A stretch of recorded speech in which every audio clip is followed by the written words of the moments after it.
Hello, everyone. I'm very nervous about my internet. I've got you on a portable internet thingy. I'm sitting in the bedroom because it's too noisy in the main lodge.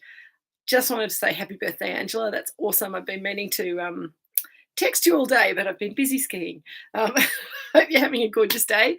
Lovely to see you all. Let me show you, before all the light goes completely, the tiny view from my bedroom window.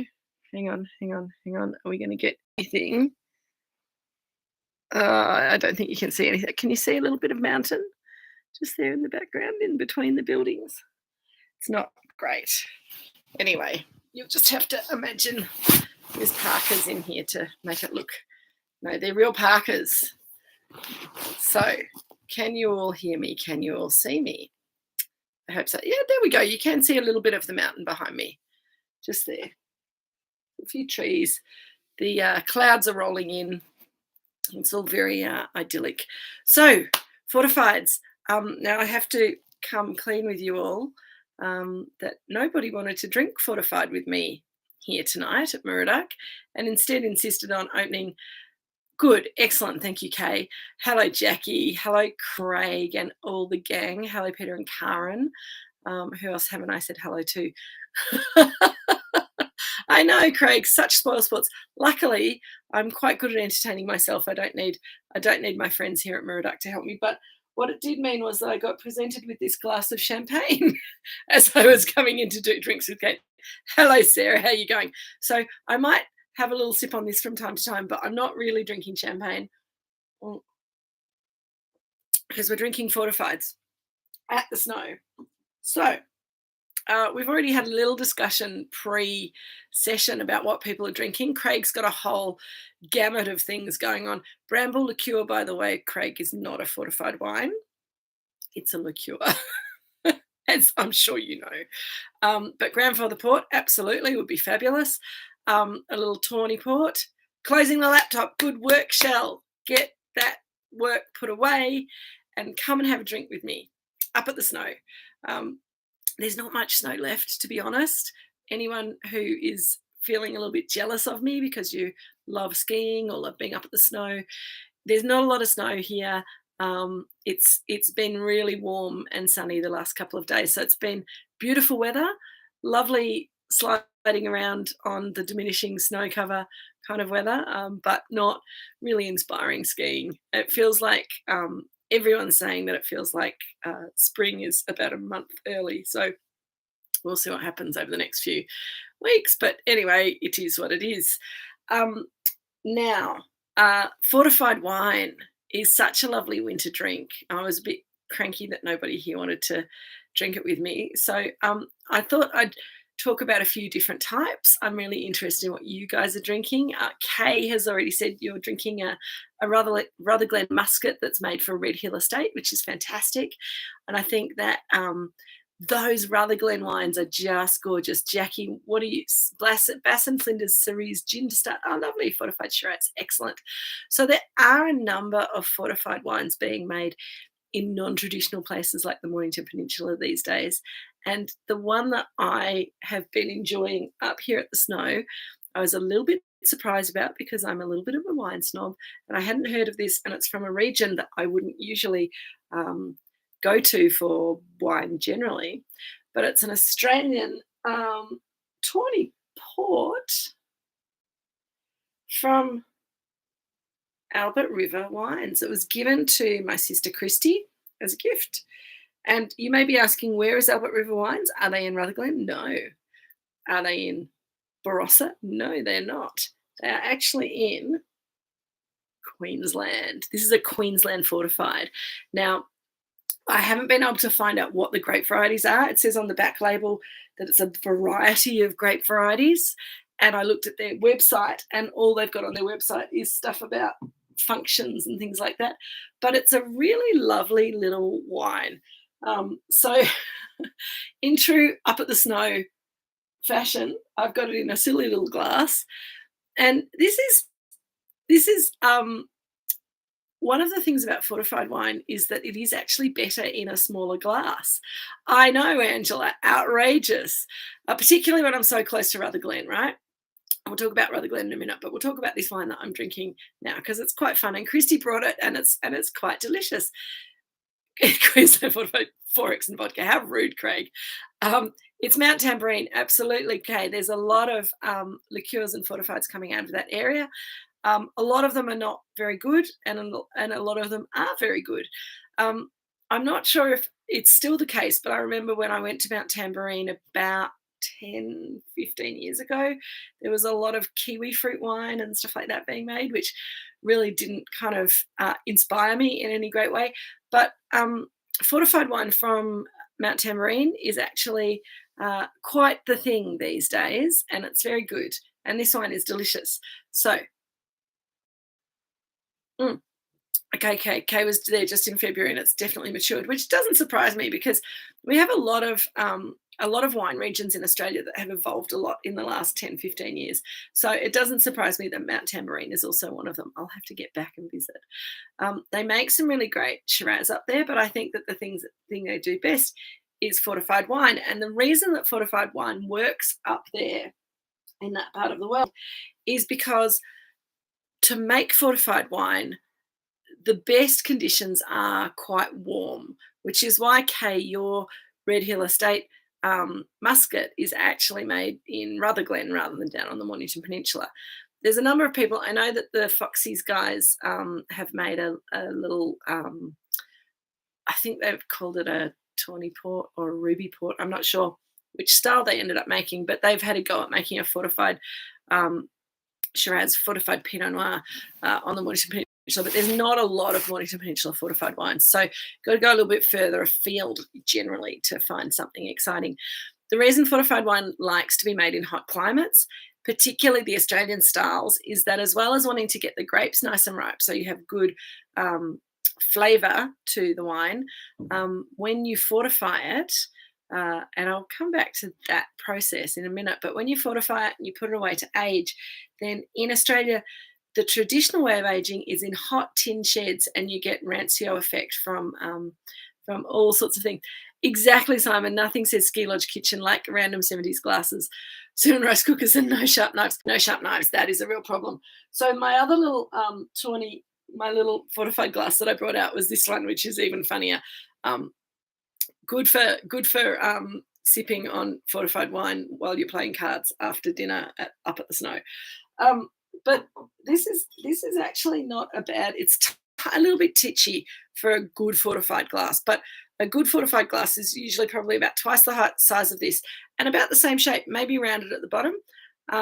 It is a very good excuse, Shell, to drink something that you don't usually pull out of the cellar. Campbell's Muscat and Topac, Anderson Melanie, Pfeiffer Tawny. Hi, Nina. How you going? Lovely to see you. So there's a lot of cool fortifieds coming out of Australia. Mount Tambourine's one of the places, which is why I'm drinking one from there tonight. But Rutherglen's probably the more traditional for Victorians. And Rutherglen fortified wines are absolutely glorious. They're also ridiculously underpriced for the quality of the wines. I know Peter, I'm not sure if Nina and Peter are together, or I think Nina's probably gone back to Melbourne. Anyway, Peter is drinking Buller muscat tonight, which I think would be delicious. Let's talk a little bit about those sort of classic Australian styles first, and then I might, if we've got time, if you're still interested, I can talk a little bit about more traditional European fortified styles. But the first thing I'm going to say is that these Australian styles that we're talking about and that we're drinking tonight are world famous. They might not be drunk by enough people, but they're really absolutely world famous, and we should be supporting them like the endangered wines they are, because they are just magnificent, and people are not drinking them enough anymore. So they're kind of going slowly out of existence. Rutherglen is hi, Peter. Oh, you're talking to Nina. Good, excellent. Rutherglen, as I say, in Victoria is the best place really for great vintage ports and Topac and muscat. Vintage port, We're not actually really allowed to call it vintage port anymore because we've signed agreements with Europe to not use the Portuguese name for the wine. So we tend to call it fortified Shiraz or fortified red wine, fortified whatever the grape variety is, that sort of thing. Craig's drinking a version of Amontillado sherry. There you go. Excellent. I'm going to talk about sherry next. But basically, these three wine styles, your port style, your Topac and Muscat, and sometimes the port styles will be just named for the style they are. So tawny, rather than calling it tawny port, they just call it tawny, and people understand what it is. So what is tawny? It's basically wine that's been made from, in Australia, it might be made from Shiraz, or it might be made from the traditional Portuguese grape varieties, of which the most famous is Touriga Nacional, which is the one that we've got most planted around in Australia. Excuse me. The grapes have got very ripe, sometimes a little bit overripe, and they're picked and almost as the grapes. So for port, they want to extract colour and flavour and tannins out of the skin before the wine starts fermenting. So you either use a whole lot of people's feet, so you get a whole lot of people traditionally in a big concrete lagar, stomping on the grapes to squash them up. In Australia, often there are machines that do it, so it'll kind of twirl the grapes around and squash them at the same time, sometimes heating it up a little bit to super extract the colour and tannin and flavours out of the grapes before they start to ferment. Or you can use robotic lagars, which are like the human feet in the concrete tank, but using robots instead of humans. Basically anything that you can do to squash the grapes as quickly as possible, pull as much colour and tannin out of the skins, and then just as the juice starts to ferment, you fortify it. So fortifying is just the simple act of adding spirit, and traditionally in Australia it's brandy spirit, not particularly aged, but it's usually brandy spirit that's up around the sort of 70-80% alcohol. Sometimes it'll be a bit less if it's aged brandy. In Europe, it tends to be higher percentage spirit, around the sort of 95% unaged spirit, grape spirit. You fortify it early because that stops the fermentation from happening. Adding the spirit brings the alcohol up and it kills all of the yeast, so it can't change the sugar in the juice from sugar to alcohol. So you're getting alcohol in the wine by adding alcohol rather than allowing the sugar to ferment. And you're ending up with a wine that has grape flavours, it has colour, it has a lot of sweetness because the sugar hasn't fermented into alcohol, and it has high alcohol. All of these things, the high sugar and the high alcohol particularly, but the tannins help as well, will allow the wine to age for a really long time. The tawny style has been aged in barrel for decades, usually not as a vintage tawny, but more a sort of adding to the barrel as it evaporates year on year and making a more and more complex vintage mix. The wines, when they're young, a tawny port can be quite deep in colour like this one. But as they age, just have a little sip as we go. As they age in barrel, they become more tawny, which is why they're called that. Now, this is a wine that I'm not drinking tonight. This is a traditional Spanish tawny port. And you can probably see the colour is quite ambery, golden, tawny in colour. It's a 20-year-old tawny port, and as I said, it's not a vintage nomenclature. That's the average age of the barrel samples that they've mixed together to make this wine. This wine is paler in colour. It'll have more rancio, sort of nutty, almondy kind of characters to it. The sugar seems to recede a little bit as the wine ages in barrel, and so but it's still quite a lovely sweetish wine that's great with cheese and nuts. I'm starting to get pins and needles because I'm sitting cross-legged on the bed, so I'm just going to wiggle around for a minute. Excuse me. Oh, nearly lost you. I can't feel my feet anymore. And it's not the wine. Okay, here we go. I'm going to wiggle my toes and talk to you at the same time. Nareem, excellent. Red Hill Estate, Old Tawny style. So Tawny styles as well, if you put them in the cellar, they're not going to die on you, but they don't change either. So if you bought that wine 10 years ago, let's say, it'll be looking pretty much the same now, if it's been cellared well, as it did 10 years ago when you bought it and put it in the cellar.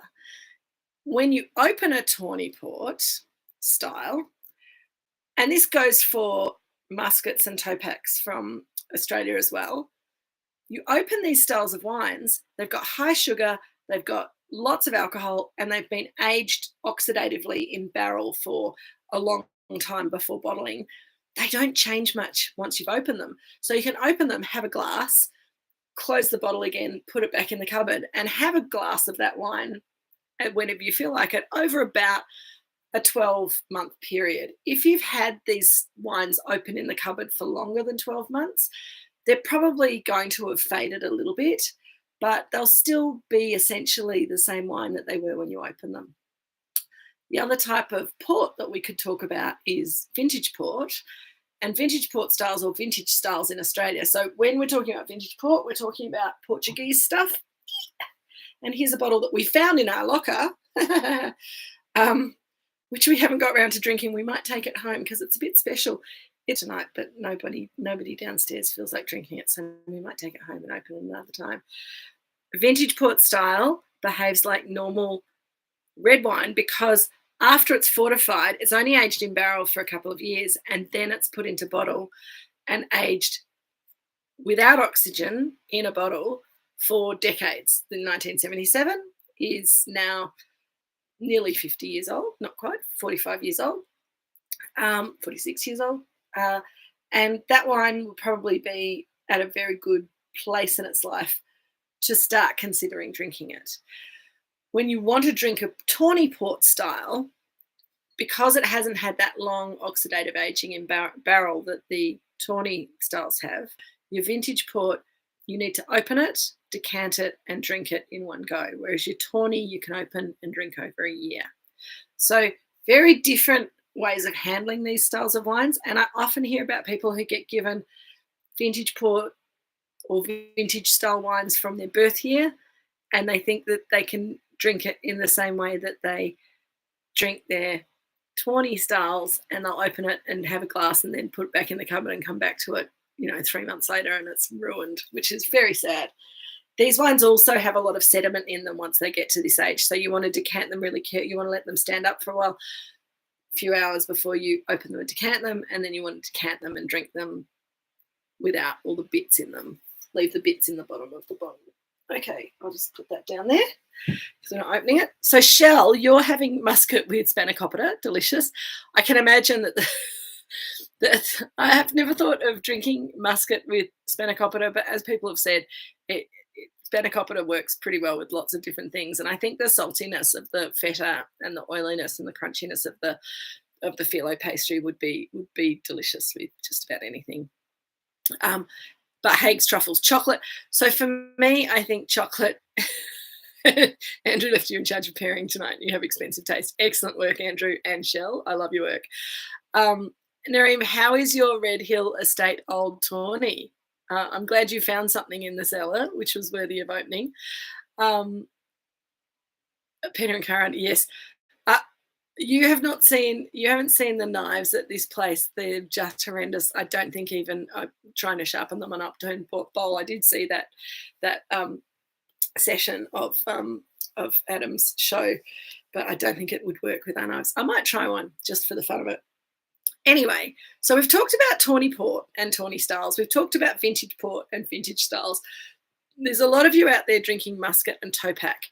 Now, what on earth is Topak? Now, Topak is a made-up name that Australia came up with a few years ago when we agreed not to call our wines after traditional European names. And the reason that we changed it from Tokaj to Topak is because of Hungarian Tokaj, which is a little ridiculous because the wine styles are very different and it's spelt differently, but it still became a thing. And this is, you may have heard a bit about the fight that Australian Prosecco producers are having with the European Union about calling Prosecco, Australian Prosecco, which is also ridiculous because the grape variety is Prosecco, not the region that it comes from.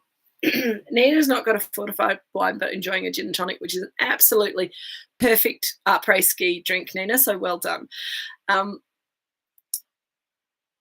So Muscat and Topak are both made from different varieties of Muscat grape, Muscat of Alexandria and Muscat à Petit Grain.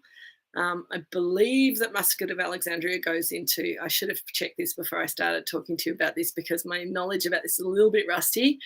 But I think that the Muscat of Alexandria goes into Muscat and the Muscat à Petit Grain goes into Topak. Anyway, both of the varieties have lovely floral aromatics, and when they're made into fortified wines in this traditional Australian way, a fortified Muscat will be really raisiny, have some nice chocolatey notes, will have the similar colour to my tawny port that I'm drinking, but it'll be much sweeter, fresher, brighter, and more of a dessert sort of style wine. But I think really good with cheese. Kay's having it with Mersey Valley, which will be delicious, and it's also working with chocolate mousse because it's a great match for chocolate. Craig is enjoying the grandfather port with Canberra Riesling Chaser.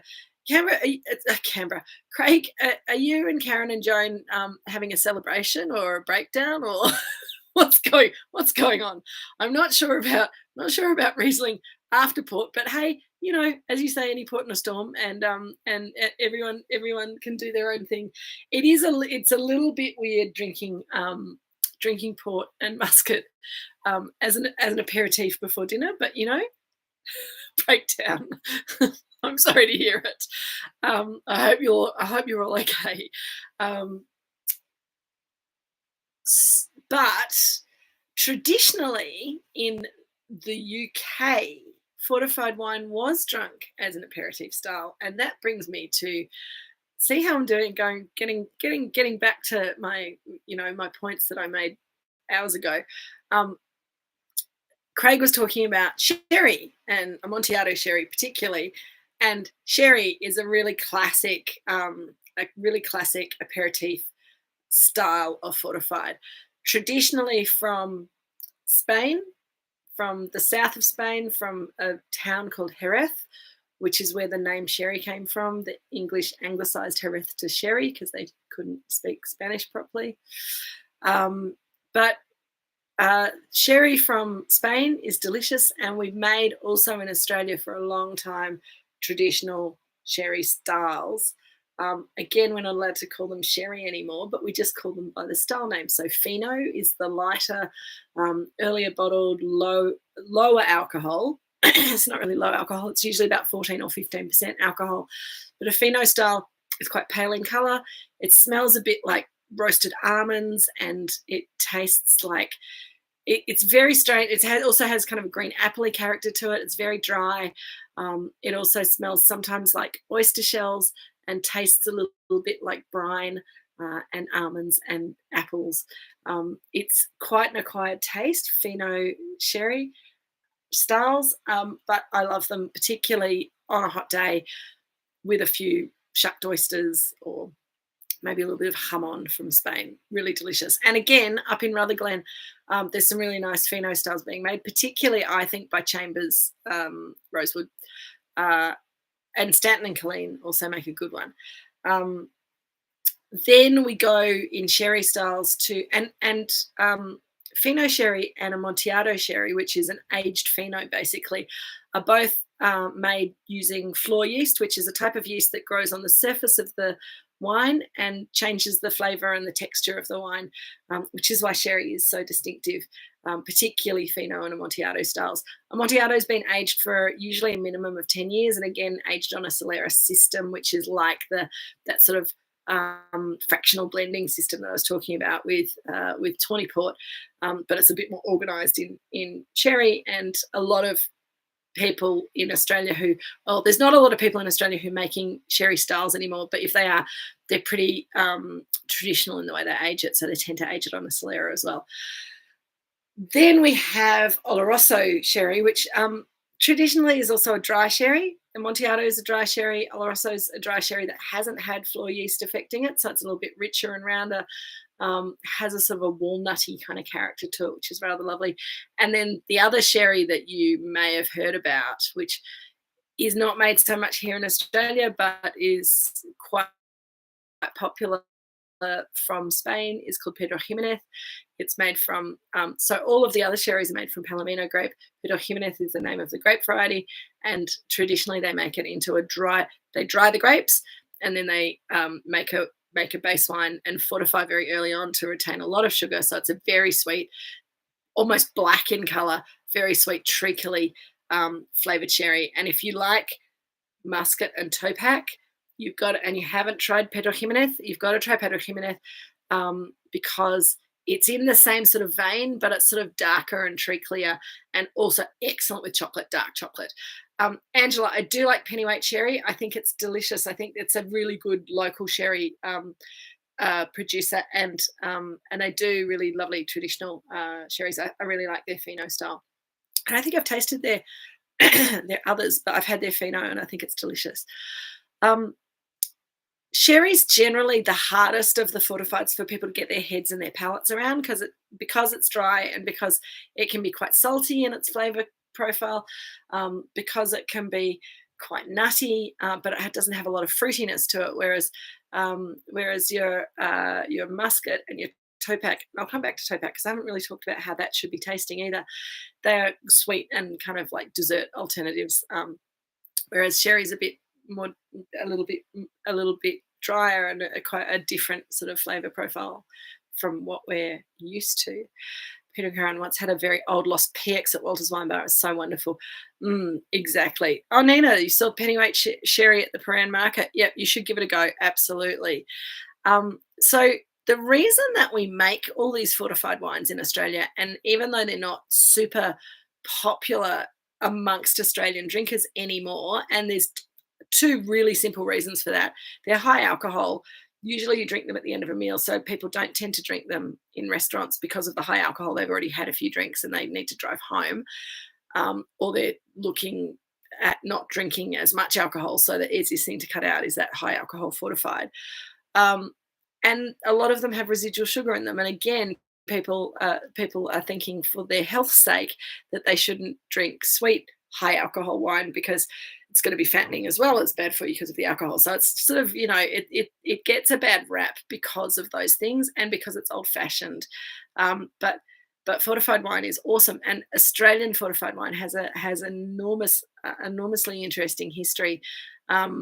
It's been made, or it was traditionally wine that was made in Australia was fortified wine because it's so hot here. Before we had electricity and refrigeration, it was much easier to make fortified wine styles in the hotter climates like Rutherglen, like Barossa, like the Hunter Valley.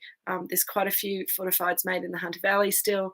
But those styles kind of went out of fashion as we got better at making table wine, as the public's tastes changed, and as people kind of were less adventurous about the flavours that they look for. So lots and lots of fortified wines are kind of dwindling away because of it. So let's talk about Topac. So Simon, traditionally it was called Tokay. And that name's been taken away from us by Europe in all our trade agreements. So the Rutherglen fortified producers had a bit of a, mind meld and thought, what are we going to call it? And they came up with Topac, which I don't think is a great name because it's kind of made up. But Tupac doesn't age well. Thanks, Craig. Tupac I haven't seen, but maybe that's just another way of spelling it that people are trying out because I think it's done a bit of damage to the Tupac. That's right, Shell. Um, it it's it hasn't really worked as a name. To make the fortified choice of wrappers, absolutely. They should be. Maybe that's why they're calling it that. Maybe they're trying to appeal to a younger market. And I know that sounds crazy, but this is one of the big problems for the fortified wine market in particular, is that it's seen as the sort of wine that old people drink, and young people aren't that interested in it. And they're trying to get young people more interested in it. So maybe they're trying to groovy up the name a little bit. Um, Excellent, Kay. Yeah. So this style of wine is made the same way as we talked about with tawny port, um, and muscat styles. It's fortified early to retain a lot of sugar, but it's slightly different grape variety, and the flavors and aromas that you get in Topac is more kind of malted caramel kind of aromas. So if you're more of a caramel person than a chocolate raisin kind of a person, then Topac. Now I can't even say it. You guys have like done me in. Topac is probably a style that it's probably the least well known, and I think the loveliest. Really delicious. What are you saying, Craig? The taste is a biggie. I don't know what that means. Can you explain, please? Um, I really love the flavors of Topac. Now, Rutherglen's also tried in an attempt to kind of make people take their obviously it's obviously like rapper lingo that I'm not getting. Maybe I don't know. Not. I'll ignore them, Angela. Thank you very much. All right. Okay. Thanks, Nina. I just keep moving right along. What was I saying? Now you've made me lose my place in my brain. Rutherglen has put together a classification system of Rutherglen fortifieds to help people understand the different quality levels. And with these fortified wine styles, quality is all about age. Thank you, Peter. I nearly got there, but I needed you to help me. The age of these fortifieds, how long they've been aged in barrel before they're bottled, is a direct correlation to the quality of the wine. But it's not, as I said before, just a simple case of getting a really old barrel and bottling it. One of the skills, and there's lots of skills that come in at different times of fortified winemaking in Australia, but one of the skills is understanding how to blend old material with younger material to make a really complex, complete, delicious wine. And so if you go to Rutherglen and they start talking to you about old and grand, and there's various different designations, and Kay probably knows them all off by heart, because I have a feeling, Kay, that you're quite a little fortified wine. I just have to have a little sip of my champagne to help me with my tickly throat. But as you can see, I'm still slightly confused by the whole classification system in Rutherglen. And I think that rather than making it more complicated for people, they need to find a way of making it more accessible for people. I don't have the answer for them, but what I would say is if you've enjoyed tonight and you enjoy a little bit of fortified wine, then Rutherglen is a really special place to go. But the other place to go, and Craig keeps mentioning it, in the wine that you're drinking, the grandfather port from Seppeltsfield, which is in Barossa. So the Barossa Valley in South Australia is also a famous old home of fortified wine. And Seppeltsfield is the most famous producer of high quality fortified wine in Barossa. And their most famous wine is Para liqueur, and the Para 100-year-old. Now, Craig, now I'm getting myself a little bit confused, because is the grandfather a Para Seppeltsfield wine, or is it a Penfolds? Because it could be a Penfolds as well, because Penfolds is the other house in South Australia that still makes really serious ports. The other house that you should keep an eye out for, particularly if you're buying wine on auction, is Seppelts. And Seppelts from South Australia. Grandfather is Penfolds. Thanks, Kay. As I was talking, I was like, I don't think this is quite right. But Penfolds, Seppelts, and Seppeltsfield are, if you're ever looking to buy fortified wine on the secondary market, and Langton's used to have a lot of these kind of wines coming up. You have things like the Racehorse series. There was a footballer series a while back, and they have different labels with different racehorses on them, different footballers. And the wines tend to be tawny port styles. As I said, they're not going to have got better with age, but they're not going to have got worse either. So they're quite fun wines that you can usually pick up fairly cheaply on the secondary market. And if you can find any vintage styles, then they're going to really reward a relatively small investment, because most Australians don't understand port styles, or fortified wine, full stop. So there's a little hint for you. If you like these styles, then do keep an eye on the secondary market. Keep an eye on Langton's and MW wines, and those kind of auction houses, because you might find some really good value for money fortified style wines coming up for auction.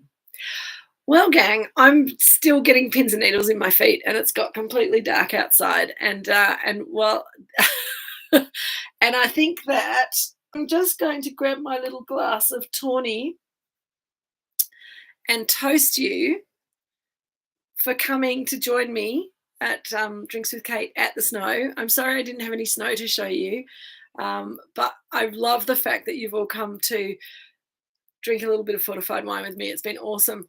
Thank you, Simon. Happy birthday again, Angela. I'm going to leave you all here, team. Next week, I've got no idea what we're doing next week. It's a Moorooduc wine, though, and I think it might be the 2016... is it the 2016 Chardonnay? I think. We'll have a look at the list. I'll send you an email on Monday with the confirmation of that, which wine we're doing, and a suggestion of something to cook up to eat with it. It's been lovely having you guys for a drink up at the Snow with me. Take care, everyone, and cheers.